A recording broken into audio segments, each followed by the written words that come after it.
Okay. Jayam Vishnupad Paramahamsa Parijrakachar. Jayam Vishnupad Paramahamsa Parijrakacharya Ashtotara Shata Shri Srimad A.C. Bhaktivedanta Swami Maharaj Prabhupada Ki Jai. ISKCON founder Acharya Srila Prabhupada Ki Jai. Jayam Vishnupad Paramahamsa Parijrakacharya Ashtotara Shata Shri Srimad Bhaktisiddhanta Saraswati Goswami Maharaj Prabhupada Ki Jai. Jayam Vishnupad Srila Gaur Kishore Das Babaji Maharaj Ki Jai. Jayam Vishnupad Srila Sachinandana Bhaktivedanta Kaur Ki Jai. Jayam Vishnupad Vaishnava Sarvabhuma Srila Jagannath Das Babaji Maharaj Ki Jai. Jaya Shri Rupa Sanata Bhatta Raghunathaji Jiva Gopala Bhatta Das Raghunath Sat Goswami Prabhu Ki Jai. Namacharya Srila Haridas Thakur Ki Jai. Prem Se Kaho Krishna Chaitanya Shri Krishna Chaitanya Prabhu Nityananda Shri Vaitagadadhar Shri Vasari Gaur Bhaktivinoda Ki Jai. Shri Radha Krishna Gopinath Shamakun Radhakun Giri Govardhan Ki Jai. Shri Mayapur Dham Ki Jai. Shri Vrindavan Dham Ki Jai. Ganga Mai Ki Jai. Yamuna Mai Ki Jai. Bhakti Devi Ki Jai. Tulsi Devi Ki Jai. Anantakoti Vaishnava Vrinda Ki Jai. Shri Harinam Sankirtan Ki Jai. Gurunath Raj Srimad Bhagavatam Ki Jai. ISKCON Vartma Guru Vrinda Ki Jai. Samaveta Bhakta Vrinda Ki Jai. Gora Pramanande, Haribo. All glories to the assembled devotees. All glories to the assembled devotees. All glories to Sri Sri Guru Sri Guranga. All glories to Srila Prabhupada. Om Namo Bhagavate Vasudevaya. Om Namo Bhagavate Vasudevaya. Om Namo Bhagavate Vasudevaya. Narayana Namaskritya Naram Chaiva Narottamam Devam Saraswatam Vyasam Tito Jayam Hiridayat Nasta Preshu Avatreshu Nityam Bhagavata Sevaya Bhagavati Uttama Shloke Bhaktir Bhavati Naishtiki. Before reciting the Srimad Bhagavatam, which is the very means of conquest, one should offer respectful obeisances unto the personality of Godhead Narayan, unto Narayan Rishi, the supremest human being, unto Mother Saraswati, the goddess of learning, and unto Srila Vyasadeva, the author. By regular attendance in classes, chapter 29, so talks between Narada and King Prachini Bari. And we're doing the last verse. Drishtavanakshad. Doing the last verse. Drishtavanakshad. Drishtavanakshad. Bhutam svapnavanakshad.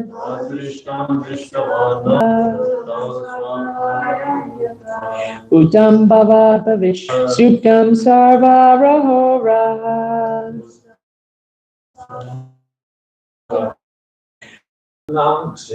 Adrishtam drishtavanakshad. Bhutam swapnavaranyata. Bhutam swapnavaranyata. Bhutam bhavad bhavishyascha. Bhutam bhavad bhavishyascha. Suptam sarvarahoraha. Suptam sarvarahoraha.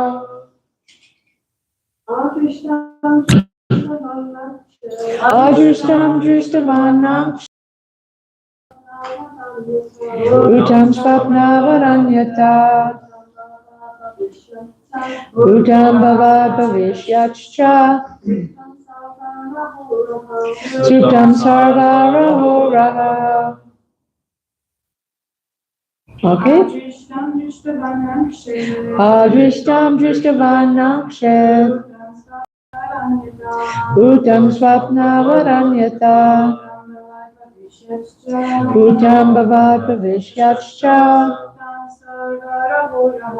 Suptam sarvarahoraha. All right, very good. Word for word. Adrishtam. Future happiness. Drishtavat. Like direct experience. Nangshet Nangshet becomes vanquished. becomes vanquished. Bhutam, Bhutam, the material existence. material existence. Swapnavat, Swapnavat, like a dream. like a dream. Anyata, Anyatha, otherwise. otherwise. Bhutam, Bhutam, which happened in the past. which happened in the past. Bhavat, Bhavat, present. present.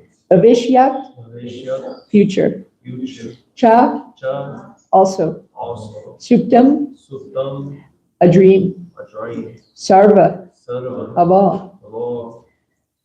Rahaha, rahaha. Rahaha, rahaha. The secret conclusion. A secret conclusion. I don't know why that made me laugh. I'll use that one. All right. Rahaha, ha ha ha, ha ha ha ha ha. Okay, sorry. Okay. All right, translation by Srila Prabhupada. Srila Prabhupada ki jai. Everything happening within time, which consists of past, present, and future, is merely a dream. That is the secret understanding in all Vedic literature. Yeah, please repeat. Everything happening within time, Everything happening within time, which consists of past, present, and future, present, and future, is merely a dream. merely a dream. That is the secret understanding As a secret understanding in all Vedic literature. all in nature. Purport. Factually, all of material existence is only a dream. Thus, there is no question of past, present, or future. Persons who are addicted to karmakanda vichara, which means working for future happiness through fruitive activities, are also dreaming. Similarly, past happiness and present happiness are merely dreams. The actual reality is Krishna and service to Krishna, which can save us from the clutches of Maya. For the Lord says in Bhagavad Gita 7:14, Mameva ye prapajante mayam etam tarantite. Those who surrender unto me can easily cross beyond my illusory energy. Thus end the Bhaktivedanta purports of the fourth canto, 29th chapter of the Srimad Bhagavatam, entitled Talks Between Narada and King Prachini Bari. Om Adhyana Jarmanya Sadhinanjana Shalakaya Chaksharam Malitam Yena Tasmai Shri Gurave Namaha Shri Chaitanya Manohistam Stapitam Yena Bhutale Swayam Rupakara Mayam Dadati Swamadandikam Vandeham Shri Guru Shri Yuta Padakamalam Shri Gurum Vaishnavamscha Shri Rupam Sagrajita Sahakanagam Raghunatham Vitam Tam Sajivam Savadetam Savadutam Parijana Sahitam Krishna Chaitanya Devam Shri Radha Krishna Padam Sahagana Lalita Shri Vishakam Vidamscha He Krishna Karuna Sindhu Dinabando Jakapate Gopesha Gopeka Kanta Radha Kanta Namostate Tapta Kanchana Rangi Radhe Vrindavaneshwari Rishabhanu Suti Devi Pranamami Hari Priya Vanchakalpa Tarubhyascha Kripa Sindhu Vyevacha Patitanam Pavanebhyo Vaishnavebhyo Namo Namaha Shri Krishna Chaitanya Prabhu Nityananda Shri Advaita Gadadhar Shri Vasadi Gaura Bhaktivinoda Hare Krishna Krishna Krishna Hare Hare Hare Rama Rama Rama Hare Hare Namaste Jivananda Dasya Charni Prabhupada Bhagavai Sivasya Hare Chakshishi Namaha. Okay, very nice. So we're ending this chapter. There's a short little verse, but there's a lot to be said about it. I'll do my best. It's possible we may end a little bit early, but I'm not sure. We'll see. I always say that, and then it goes on. So, okay, so let me read the verse one more time. Adrishtam drishtavan nakshed bhutam swapnavad anyata bhutam bhavad bhavishyascha suptam sarva raho rahaha. Sorry. Everything happening within time, which consists of past, present, and future, is merely a dream. That is the secret understanding in all Vedic literature. Okay. So this verse is talking about time and saying that things that are happening within time is but a dream. So what is meant by that? Some people say that time isn't real, right? We've heard that before. Some people say, "Oh, time is just a construct; it's not real. It's just something we made up." But Krishna tells us that he is time, right? Krishna says that in the Bhagavad Gita. Time I am, great destroyer of the worlds, and I have come here to destroy all people, right? I mean, that's a pretty intense statement. So if Krishna is saying he is time, what is that? And people are saying time isn't real. Does that mean Krishna is not real? Is Krishna a dream? Is that what this verse is saying? Everything happening within time is just a dream? Yeah. So, right? So both of those things can't possibly be true, right? Because we know Krishna is real, right? But Krishna is not a dream, but he's also saying he is time. So, but this verse is saying that things that are happening within time are a dream. So time, when we talk about time, there's that famous saying, time heals all wounds, right? The idea like no matter what kind of wrong has befallen you, enough time passes and eventually it doesn't hurt so much, right? That wound becomes healed. And then as Krishna says, time destroys everything. That's another thing that we say about time, right? Because time does destroy everything. Just look at just look at our own bodies, right? We're aging, and before,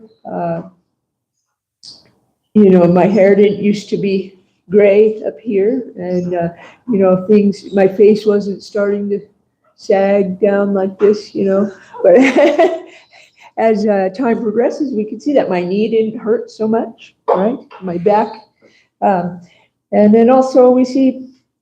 Just look at the pyramids, right? The pyramids is one of the oldest big structures on the planet that we know of.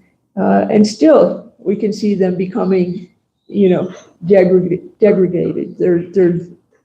They've lost their beautiful white cladding that used to be on the outside of them. So the pyramids definitely are showing the effects of time.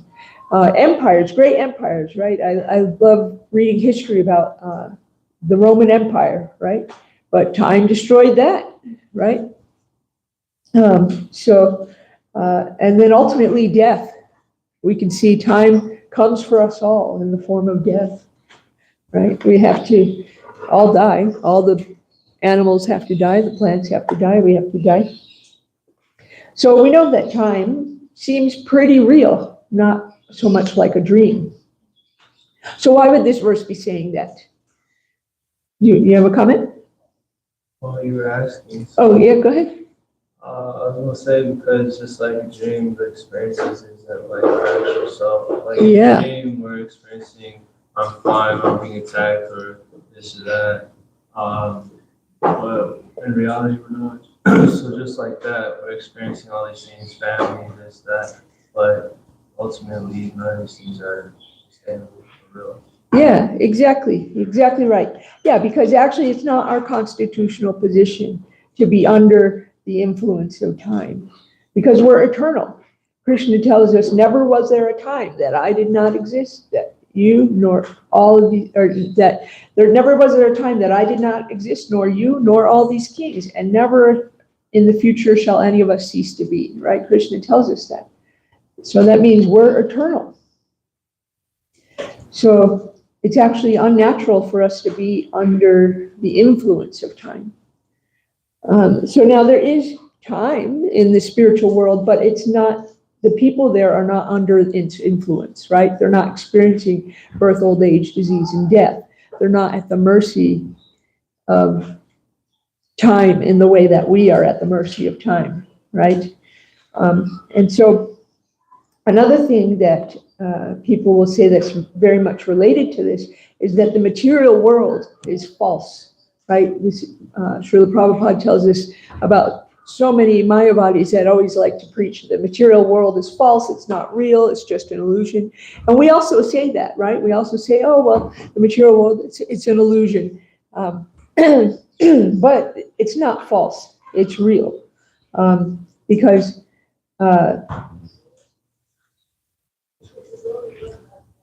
the illusion is actually part of it, but the material world itself is real. So let's read this. This is from what Srila Prabhupada says in the second canto in one of his purports. He says, a devotee should not decry the creation of the Lord, defying him by saying he has created a false world. The world is not false. Actually, we have to take so many things from the world for our maintenance. So how can we say the world is false? Similarly, how can one think of the Lord as being without form? How can one become formless and at the same time have all intelligence and consciousness, direct and indirect? So there are many things for a pure devotee to learn, and he should learn them perfectly from a bona fide personality like Sukadeva Goswami. So here we can see Srila Prabhupada is telling us the world is not false. Just because, we say, oh, the material world is just an illusion, or some people preach that the world is false. That's not true. Here's another example from the 9th canto. Srila Prabhupada says, in this material world, there are classifications of people, but after all, this world is not a happy place for anyone. It is clearly stated here, this world is temporary and full of miseries, not habitable for any sane gentleman.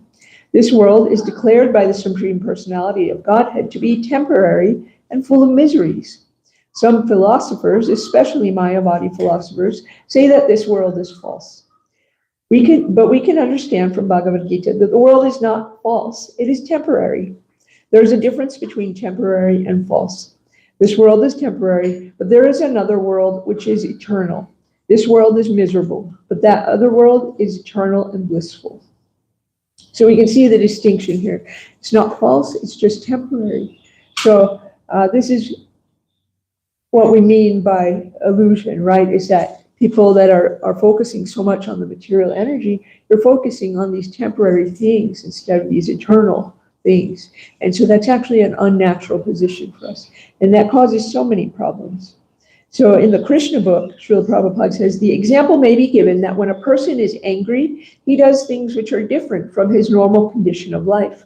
But the fact that the mood of anger appears and disappears does not mean that the energy of anger is false.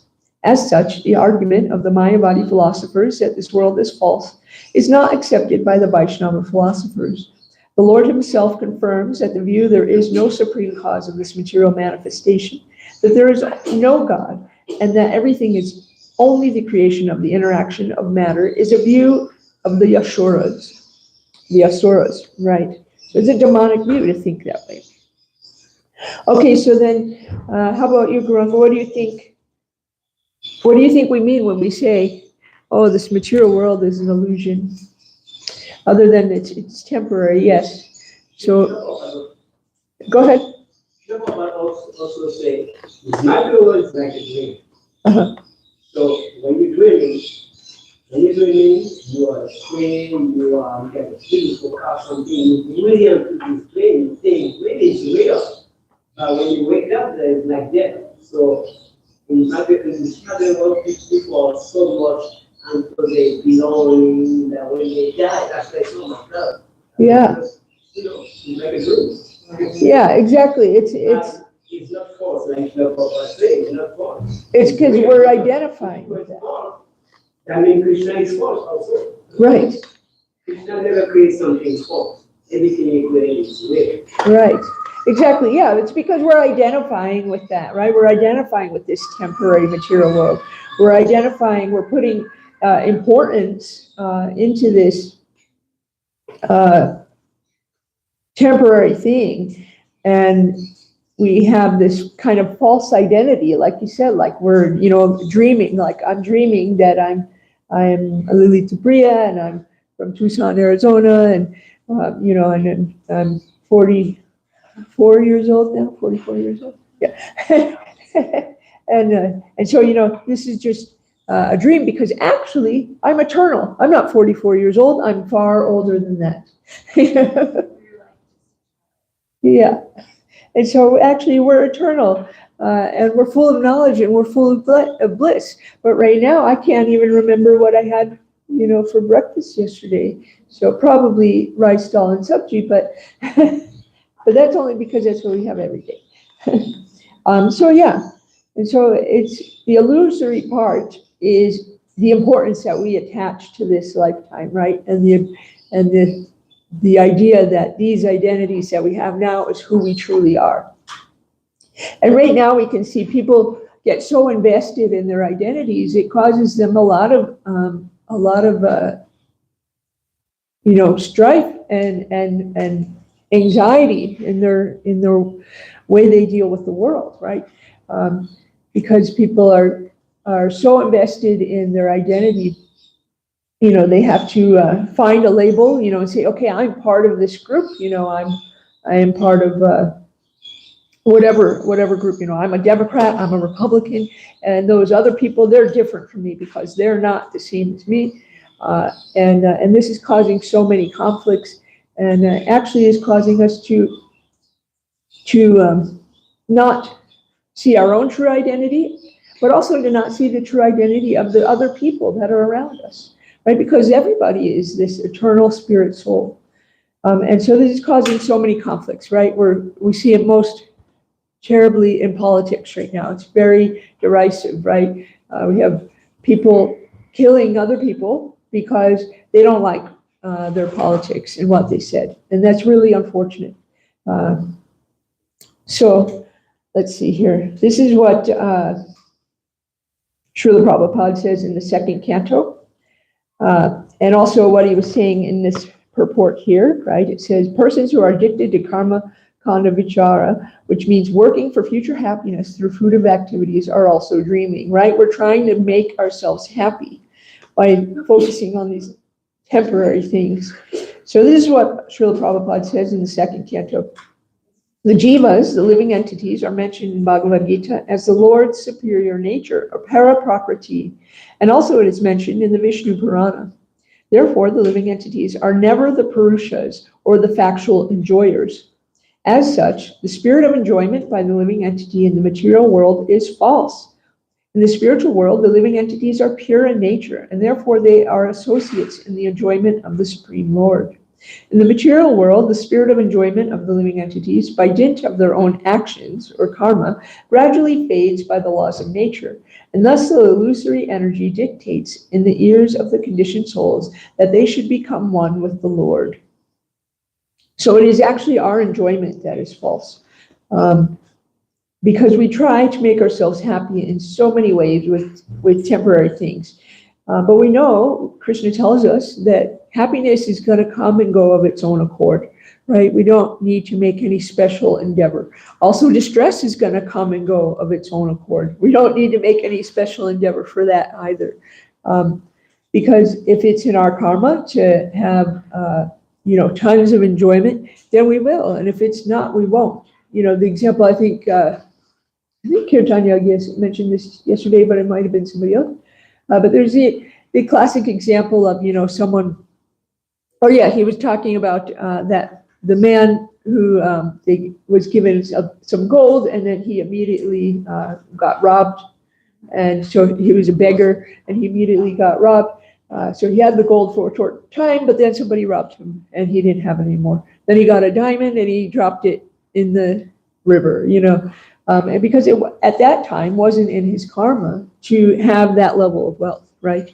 And so we see that played out in so many ways, like our lottery system. We see so many people win the lottery, and there's all these horrible stories, like so many of people that won the lottery, and then after a short period of time, suddenly they're completely broke and they're in debt again, right? And that's because it wasn't in their karma to actually be wealthy, right? So they won this lottery and they think, oh, this is great. And then they end up just, losing the money in bad investments or whatever it is. And so they're right back where they started, or sometimes in an even worse position. And many of them say that they wish they had never even won the lottery, right? And that's because it's just not in their karma. Alternately, we see some stories occasionally of people that were very, very poor, when they were younger, they were very, very poor, and then they became fabulously wealthy, right? And sometimes they didn't even do anything, that seems, they didn't, they like to say, oh, it was just hard work and I did it on my own, and all that stuff. But that's not true. It was actually their good karma, right?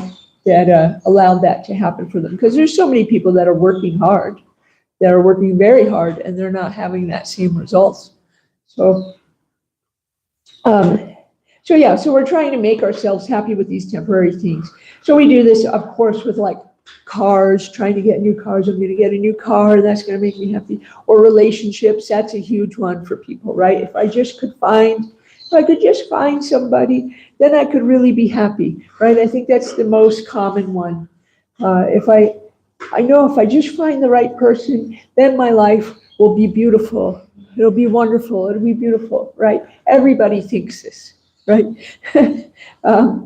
Or jobs. If I could just get a good job, then I can, have a nice house, and I'll get that nice mate that I want, and I'll get, I'll have nice kids, and I'll get the cute little dog and everything, and that'll make me happy.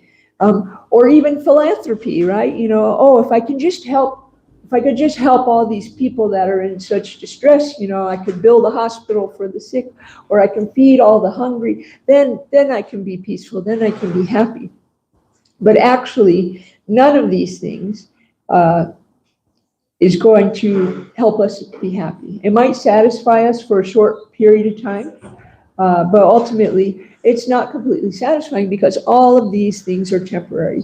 Although you may get some good karma points for, building hospitals or feeding the hungry, that's still gonna keep you tethered here to this cycle of birth, old age, disease, and death.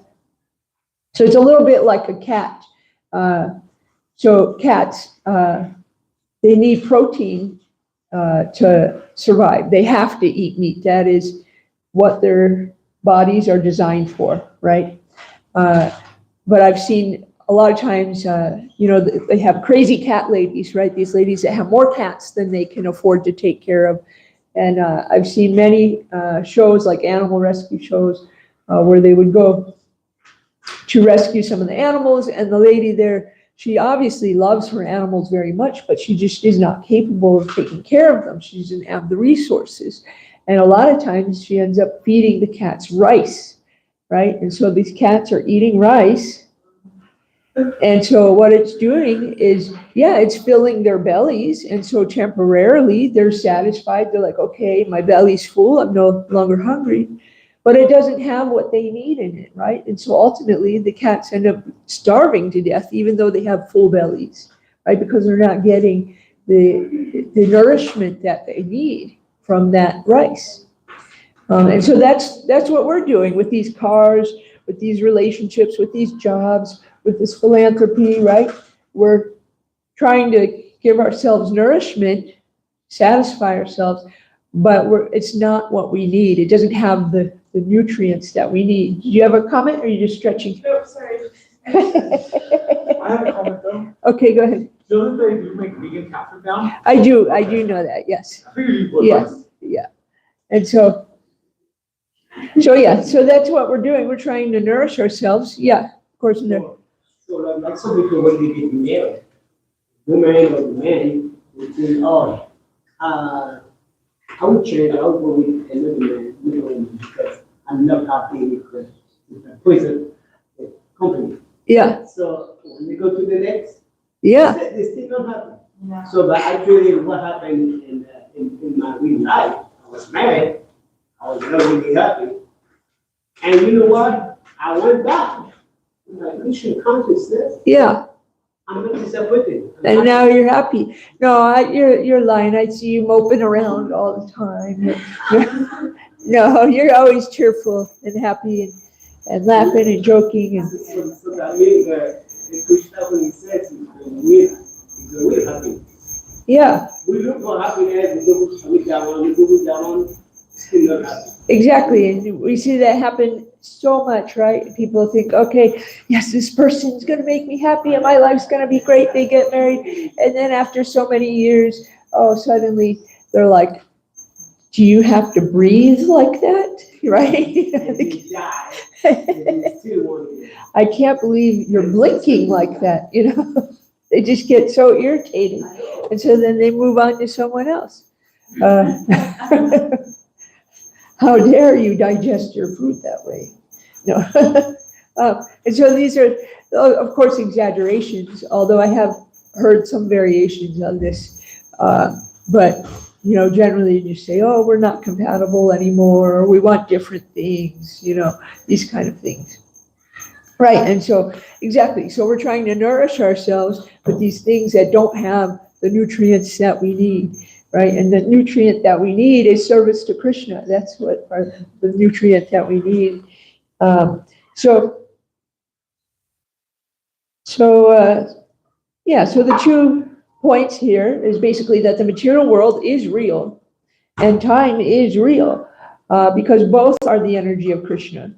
But our reaction to these things and trying to enjoy these when temporary, or when we're under the influence of it, like time, that's what's false, right? It's our thinking we're enjoying, right? Our thinking we can be happy.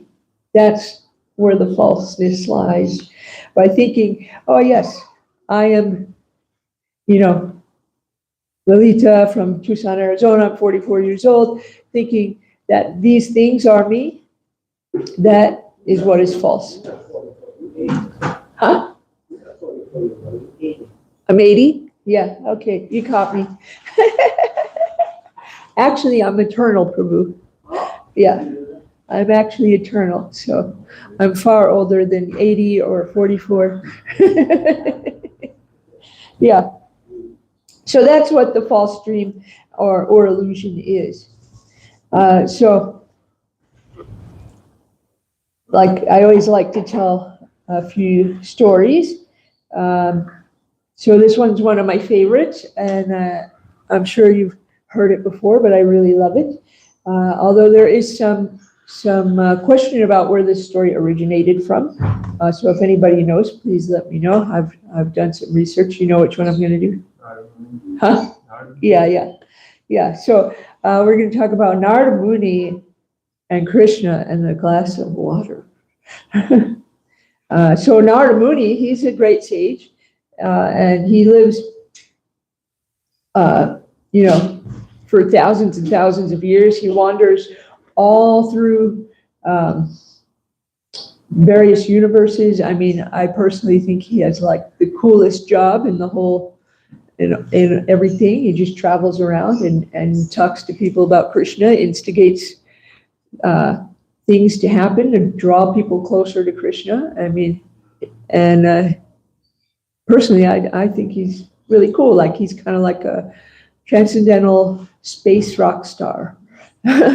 So anyway, so Narada Muni, he's a sage. He's and he's very close with the Lord, and so and very close with Krishna. And so one day, he's walking with Krishna, and he asks him. He says, can you please explain to me the secret of this magic called Maya? And so Krishna, he hesitated for a minute. And he said, well, first Krishna hesitated for a minute because he's thinking, well, if you understand Maya, then you understand all of life. But because Narada was so devoted to him, the Lord replied, of course, let's lie down here in the shade and I'll tell you everything. But first, it's really, really hot out here, Narada. Would you go get me a cool glass of water? Right away, Narada Muni said. And so he starts walking to find some water. So there's all these fields around them. And he starts walking across this field, and it's very hot. The sun is just pounding down on him, just pounding down. And So, finally Narada sees kind of like a little line of different little houses in the distance.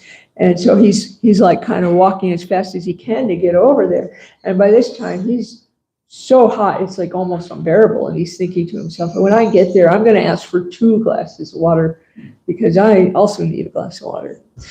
And so finally he gets to the village and he sees a little cottage and he runs over there and he knocks on the door. And so the door opens and there is just the most beautiful girl that Narada Muni's ever seen. And you have to remember, he's traveled all over the universe. So, I mean, this must have been one beautiful girl, And so, she's shyly, looking at him through her beautiful lashes that are long and luxurious. And Narada, he's kind of dumbfounded. He can't form any words, which is kind of a rare thing for him. He's just kind of like, wow, just taking it back. And first thing he says is, will you marry me? Now our narrator says that this is the Indian way. You don't, say, hey, what are you doing Saturday night, right? You just go right to marriage. So he says, will you marry me? And so he ends up talking to the girl's father, and they come to an agreement, and so they get married. And they're having just kind of a very blissful married life. They settle down. After so many years, a few children started to come, so they're having, babies.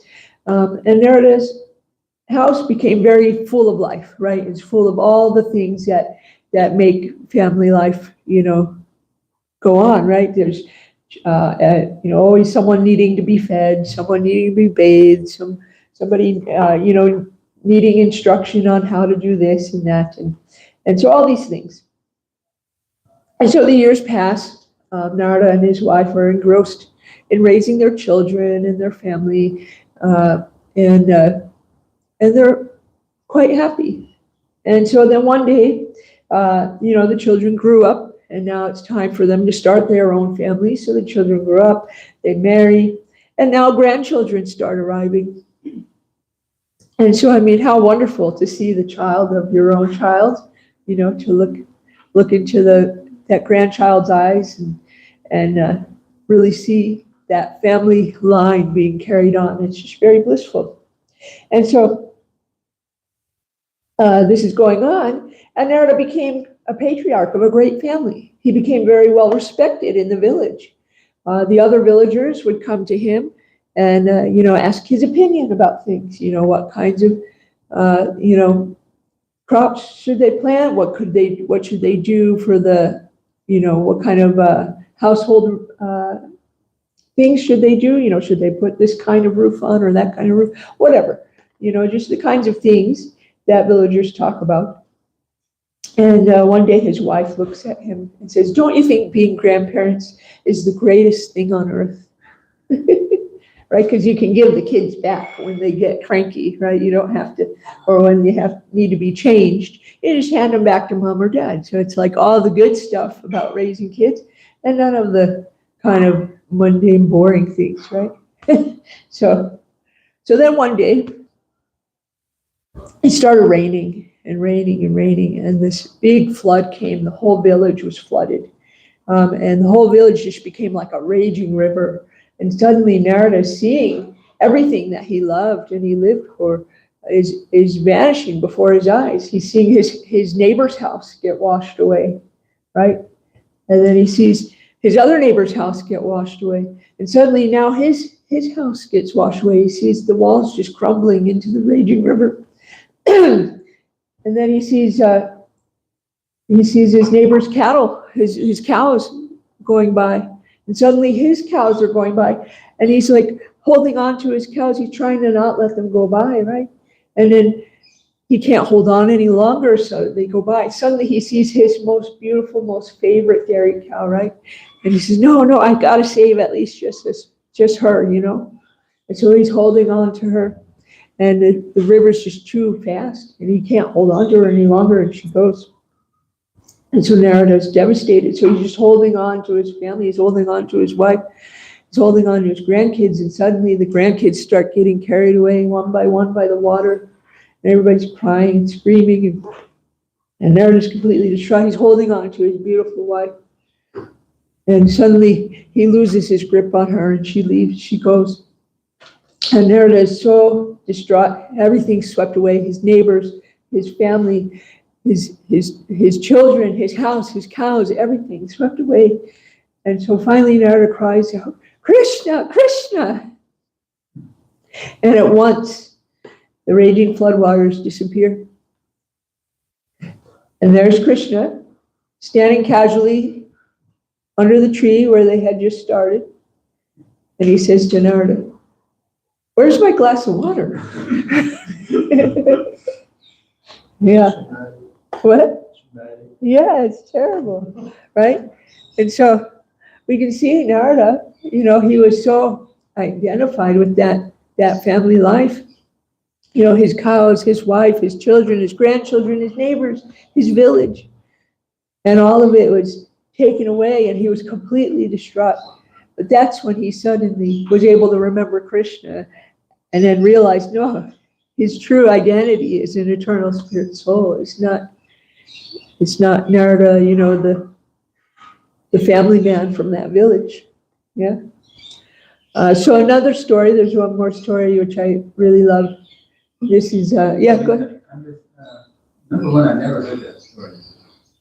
Number two, Narada Muni, as far as I understand, is an eternal spaceman. It's not, he's not Narada Muni, he is Narada Muni. Yeah. So one thing I kind of doubt. What do you doubt? I doubt that it's a bona fide story. Because it is Narada Muni. Yeah. He's not Narada Muni, like he's just a temporary identity. That's in that. But I did say he was an eternal spirit soul. Yeah, but you said he's not Narada Muni, he's an eternal spirit soul.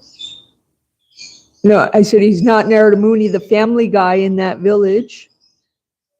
Well, but he's an eternal spaceman, and he's an Right, and in this story, and he's a brahmachari. I never heard that. in this story, right, he met the girl, he married her, they had a family. Was that real or was that a dream?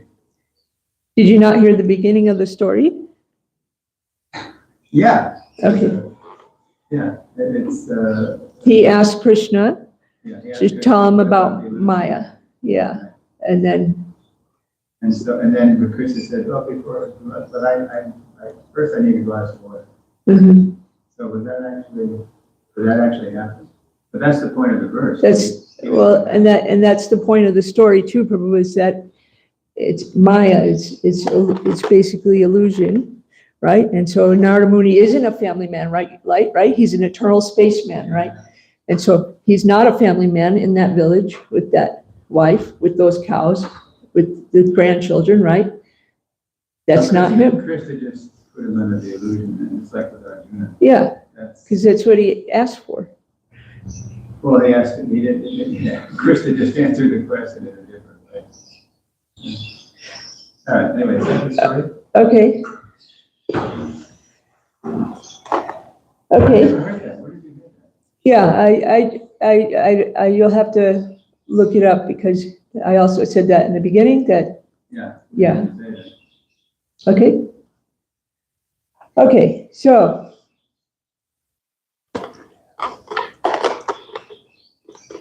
So the other story is about Indra. So Indra became cursed to live life as a pig, right? And so Indra, as a pig, he had himself a nice pig wife and some nice piglets, and he's rolling in the mud, he's enjoying with his little piglets, and having a nice time, and just living on that farm, rolling around in the mud. I don't know if they're in a farm or if they're in the wild, but at any point, King Indra is the king of heaven, and so as the king of heaven, you would think, oh, maybe he wouldn't enjoy being a pig, rolling around in the dirt.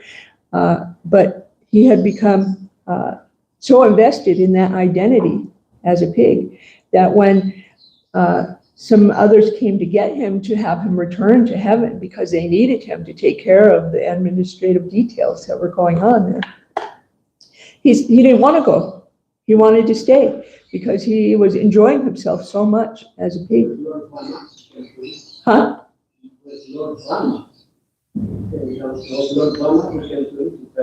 Yeah. Yeah, he had to come and get him.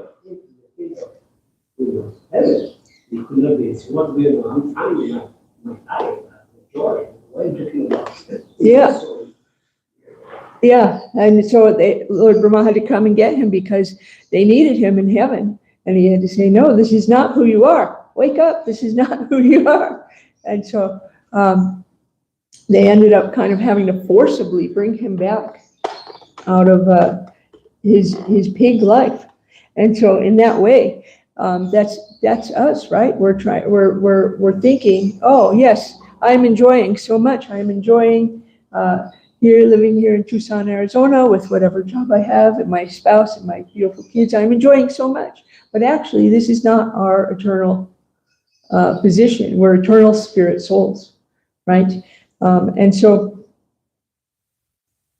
we're trying to make ourselves happy by doing all these things. And this is not satisfying to us, because the only thing that is satisfying to us is devotional service, because that is what's going to make us happy, right? And we can see examples of this. Most glaring example to me is Dhruva, right? He wanted that kingdom greater than his fathers and his grandfathers and his great-grandfathers, a kingdom greater than the whole universe. That's what he wanted. So he started meditating so he could see God and ask him for that. But then when he saw Krishna face to face, he realized that's not what he wanted. He said, it was like asking for pieces of broken glass when he saw the beautiful jewel of the Lord before him, right? And so Dhruva was able to realize that.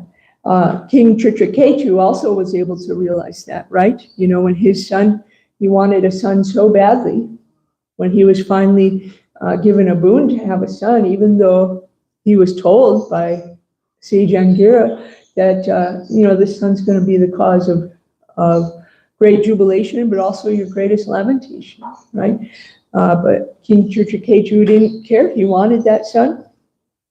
And of course, what happened, the son died because there was jealousy amongst King Chitraketu's wives. And so they had conspired to kill him. And King Chitraketu was devastated. But then Narada Muni was able to bring him back just for a short time, the son. And the son told his father, in what lifetime were you my mother and father? I've had so many mothers and fathers, right? And because of hearing these words and by truly understanding what his eternal position is, King Chitraketu then dedicated his life to devotional service instead. And so that is what made him happy, right? Not all these things. The other thing is that we don't really know what we need. That's we think, oh yes, I need to have this, and I need to have this, and I need to have this to be happy. But I mean, how many times have we gotten things that we thought we needed to have, and they ended up not making us happy? I mean, that's pretty much every single time. So we keep thinking it's going to work, but it's not going to. So I think we'll end here. If there's any comments or questions, just go ahead. Yeah. I forget why Andrew was cursed. Yeah, I don't remember. I don't remember either. Yeah. And also part of the story was what shocked, what shook Brahma showed him. The way he got him back was he showed him that he was going to be slaughtered, right? Mm-hmm. He gave him a vision of what the farmers actually fattening him up. or slaughter, I think. Isn't that what, that's how I remember it. Yeah, I thought that, I mean, my memory might be wrong, but I thought that Lord Brahma basically ended up having to kill him to get him to come. He had to kill him. That's what I think happened, but I could be wrong. Wow. Yeah. He was the farmer. Yeah. Yeah. Yeah. All right? Yeah, Chandrika.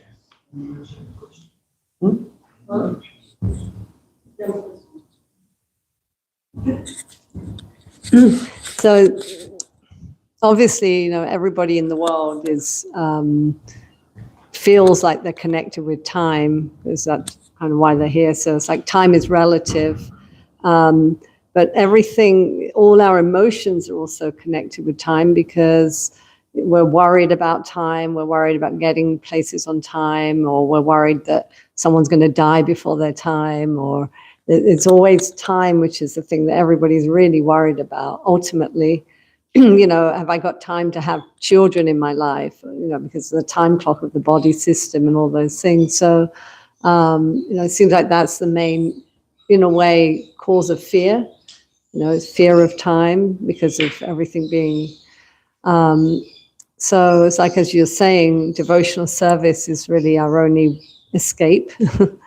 And so really just, there's time, relative time, where people are like in fear, or there's love, which is like transcendental. So it's like becoming transcendental to time. So there's the illusion, but it's also like really being more eternal, transcendentally situated, so that we're not caught into the relative time. I don't know if you want to elaborate on that. Yeah.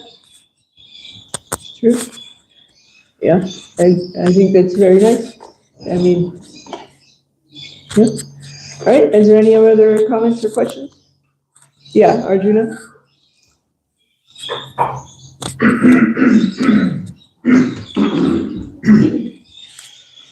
Okay, so something that's kind of, not just your class, but in other people's class that kind of broach similar topics, that's been kind of boggling my mind. I need to understand the physics of this. So Krishna created the material world and has also said that he created us, but yet we're eternal and there was never a time that we did not exist. But time is a construct, so what does that even mean, considering time being a construct and not even being real, that never was there a time? Because just never was there a time. Just there, that's But I mean, who says time is a construct? Oh, so according to Krishna, it is real. It's part of his. I've never read in the Bhagavad Gita that time is a construct. Oh, I guess I need to get a new. There's absolute time and relative time. So there's that whole thing, and then just like, but the time aside, how are we both like created by Krishna, but we've always have been and always will be. And then also, I understand this next part a little bit more, because I understand the nature of the material world, the spiritual world is different, but like when the material world is created, is it Krishna's energy that always has been, or is he like creating new energy of his to put it, and then that energy, when he destroys it, it just like disappears, it just... Yeah, these are above my pay grade. Okay. Yeah. Well, I'm sorry. Yeah. One day you will know. Yeah. Okay. Well, in the Gita, Krishna says there's 5 things. In the introduction of the Gita, Prabhupada says there's 5 things. And of those 5 things, 4 are eternal. The Lord, the living entity, and nature is eternal. It's manifest and unmanifest, but it's there. The only thing that's not eternal is karma. Yeah. So. Thank goodness for that. Yeah. Just that you keep creating. Yeah, that's the problem. We're the creators of karma, and Krishna is the creator of everything else. All right, we'll end there. Thank you so much. Yeah. Dr. Srimad Bhagavatam ki jai. Any other question now?